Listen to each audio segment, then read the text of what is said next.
कबूल फरमा।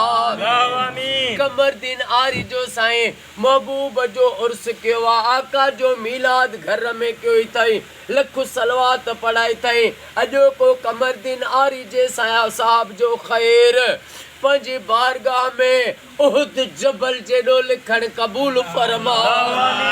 कमरदीन साईं के साईं जे बचड़न के मौला सेहत वडी हयाती अता फरमा।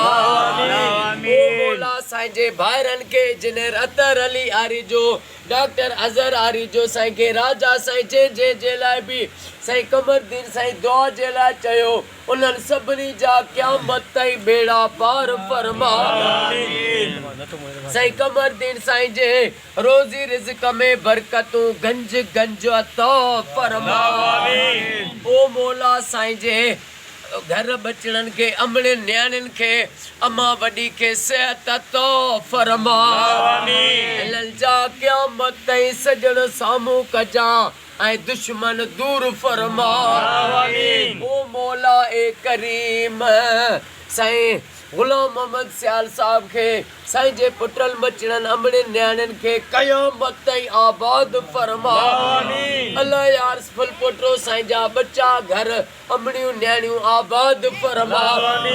ओ मौला गुलजार अली साईं जा असां जेके भी दुआ में शरीक आहियूं असां सभिनी जा बेड़ा पार फरमा।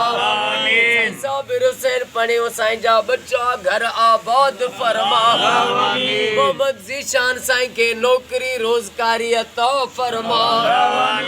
मौला जेके भी नौजवान बेरोजगार आहिनि उन्हनि खे रोज़ी अता फरमा।